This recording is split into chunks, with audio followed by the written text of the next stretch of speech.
Bienvenue, vous écoutez Dans quoi je m'engage. On va s'intéresser à celles et ceux qui décident un jour de devenir bénévoles, de devenir militants. Pourquoi on s'engage comme ça dans une cause pour les autres? Qu'est-ce qui nous pousse à nous investir? Alors pourquoi on le fait? Et puis comment aussi? Est-ce que c'est une évidence? Est-ce que c'est un combat? Pour en parler, je vous présente Bernard. Bernard, il est bénévole depuis 11 ans au Resto du Cœur de Roubaix et je l'avais déjà rencontré il y a quelques années. Je l'avais suivi lors d'une maraude. À bord de sa camionnette, on avait sillonné les rues de Roubaix pour distribuer des repas aux sans-abri. Bon, nous on s'en va. Vous fermez la grille? Oui. T'inquiète pas. T'as la grille? Ça va toi, Aziz? Non, on laisse tout ouvert comme d'habitude, Bernard, tu le sais. Ah non, il y a ma voiture perso. J'allais dire, je m'en fous. Attends, faut que je cherche les clés. Bah viens Estelle, on y va. Aujourd'hui, je le retrouve dans son bureau de responsable de la distribution des repas chauds.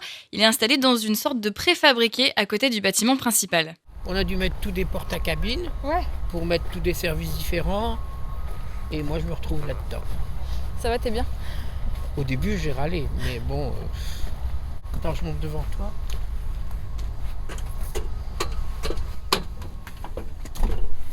Voilà. Bah, mets-toi alors. Et je lui ai donc posé cette question. Dans quoi tu t'es engagé, Bernard? Alors, que je te dis franchement, au départ, comme j'allais être en retraite, la retraite pour moi c'est pas rester dans un fauteuil, rester sans rien faire. Donc je me suis adressé à diverses associations. Donc j'avais commencé par le Secours catholique, dont j'ai travaillé pendant un petit moment au Secours catholique, et au Resto du Cœur. J'ai commencé au Resto du Cœur ici, donc quand je me suis présenté il y a 11 ans, ce qu'on appelle au service informatique. Et après, par la suite, je me suis allé dans un centre. Et après, il y avait un poste qui était vacant, ce qu'on appelle au service des gens de la rue, qui regroupait ce qu'on appelle les maraudes et la distribution de repas chauds. Et donc j'y suis toujours à l'heure d'aujourd'hui. Mais là-bas, c'est ça, donc c'est la retraite. Tu t'es dit, faut pas que je reste sans rien faire. Ah oui, la retraite, c'est pas rester dans un canapé. Comme ce matin, je suis ici.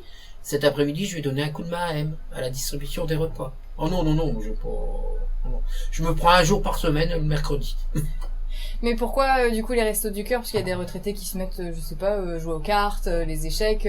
Pourquoi avoir décidé plutôt qu'une activité oui, c'est vrai créative, que je m'étais inscrit dans un truc de marche. Ça a marché pendant un petit moment. Mais si j'ai envie d'aller marcher, je vais marcher quand j'en ai envie, quoi. Voilà, quoi. Et est-ce qu'avec les gens de la rue, des fois, justement, c'est dur d'être constamment au contact de la misère? Tout au début, c'était dur. Mais maintenant, c'est une routine. C'est vrai qu'avant, quand tu voyais, mettons, une famille ou un jeune, beaucoup de jeunes aussi, qui viennent et ceci, cela. Alors, bon, on n'est pas assistant social, on leur parle, on leur demande, bien sûr, là-bas, quand ils ont besoin d'un sac de couchage ou tout ça, on leur donne. Enfin, on voit si c'est vraiment quelqu'un qui est dans la rue, quoi. Quelqu'un qui est vraiment dans la rue, tu le vois parce qu'il y a son gros sac au dos, il est plié, comme on dit. Et quand tu leur sers et tu vois qu'au bout comme nous, on ferme le local à 20h30, il doit repartir dans la rue et toi, tu rentres chez toi, t'es dans ton lit, t'es bien au chaud, ou alors ils sont sous une pluie, c'est dur de les voir partir du local, surtout à cette époque-ci, quoi. C'est rageant. C'est rageant, oui, et c'est stressant parce qu'envers les personnes, ces gens, ils pensent qu'on peut leur apporter beaucoup de choses. Bon, je vais pas me vanter, on leur apporte déjà un repas chaud, suivi de soupe et tout ce qui s'ensuit. Donc je trouve c'est déjà des choses pas mal. On peut pas leur trouver de logement, on peut pas... De toute façon, quand t'appelles le 115, même en numéro privé, il n'y a pas de place. Il n'y a pas de place. Et à l'heure d'aujourd'hui, on a remarqué qu'il y avait de plus en plus de jeunes. C'est incroyable au long des années, le jeune. On a plus d'hommes, forcément, mais ce qu'on n'avait pas au début, on avait peut-être, quand j'ai commencé, on avait peut-être 4-5 femmes qui venaient manger le soir. Et là, maintenant, on va être honnête, on a sur 100 personnes, on va dire, on a une bonne vingtaine, 20-25 femmes qui viennent manger le soir, alors qu'ils n'osaient pas venir avant. Et même, l'autre jour, je discutais avec elle s'appelle Hélène, je crois, qui vient manger avec son petit gamin. Et ça me faisait drôle parce que le gamin disait toujours « Oh, je suis content parce que je vais avec maman au restaurant tous les soirs. » Alors que pour nous, le restaurant, tu vois ce que je veux dire, quoi. Et ce gosse, il vient manger, il a quel âge? 4-5 ans, 4-5 ans. Et il est tout content de venir manger le soir au restaurant. Et il est fier. Là, c'est une maman qui est toute seule avec ses 2 enfants. Elle est pas dans la rue, mais elle sait pas subvenir à ce qu'elle a. Est-ce que t'avais conscience de ce que ça allait être ou alors t'as débarqué Quand je suis arrivé, je me rendais pas compte du boulot. Je le fais avec plaisir. Donc, mais c'est vrai que ça demande beaucoup. Puis alors, c'est pas ça, c'est, tu vois, c'est ça. C'est, mettons, un responsable qui va appeler pour dire, il y avait ceci qui allait pas, il manque ceci, il manque cela. Donc, c'est tout des petits trucs. Il suffit qu'un jour il manque un paquet de café, qu'on dise, on n'a pas pu donner du café, quoi. Donc, c'est tout des petits trucs comme ça, quoi. Des trucs pratiques. Des trucs pratiques qui sont vraiment. Non, mais. Non. Je le fais, c'est pour les gens. Enfin, pour ces gens à qui on donne à manger. Bon, la tâche administrative, j'aime bien. Donc, puis ça m'occupe. Bon, comme moi, je suis tout seul, donc ça m'occupe. Et pourquoi avoir choisi les Restos du Cœur et pas une autre association? C'est peut-être l'image de Coluche. Le personnage par lui-même. Et on va essayer de fournir 200 000 repas aux gens les plus nécessiteux, quoi. Parce que, bon, on s'est dit que c'était pas normal que dans un pays de bouffe comme la France, des gens manquent de nourriture, quoi. On essaye de faire au mieux pour faire plaisir, pour aider les gens, pas plaisir, aider les gens.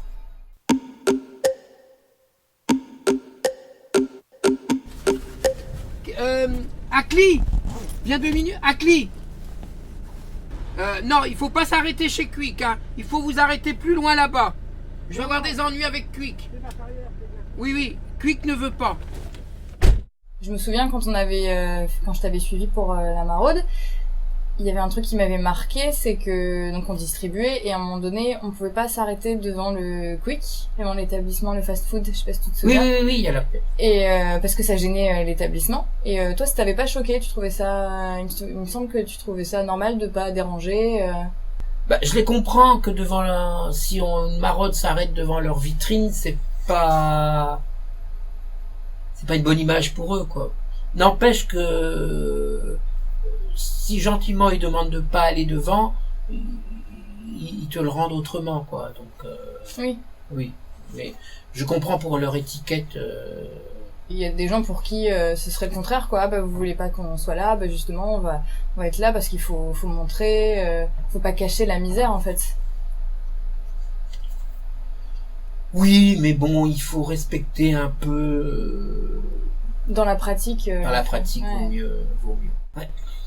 Et on parle de la générosité des gens du Nord, souvent. Est-ce que tu trouves que c'est vrai ou Oui, parce que je vois au moment des collectes nationales, la nationale qui a lieu en mars, le premier week-end de mars, on ramasse très bien.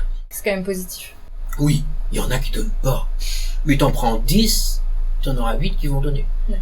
Et un truc remarqué, même des gens, je l'ai vu de mes propres yeux, qui viennent au resto, tu vas les voir dans un supermarché ou un hypermarché, ils vont donner. Est-ce qu'ils se sentent gênés Non. On dit que les gens plus proches de la misère se sentent plus concernés aussi, donc ils savent aussi ce que c'est, donc ils sont plus généreux. Voilà, c'est ça. Et ce qui est beau, c'est que quand ces gens-là, ils sont heureux quand ils ont retrouvé du travail et ils veulent nous aider après. Ils trouvent que c'est normal, ils ont eu la chance de trouver le boulot, ils veulent remercier les restos, ils veulent devenir ce qu'on appelle bénévoles. Il y en a dans les équipes, il y a des gens qui étaient bénéficiaires, qui sont bénévoles à l'heure d'aujourd'hui. Ils donnent un retour. Ah oui, ils estiment qu'ils doivent donner de leur temps. Je trouve ça bien.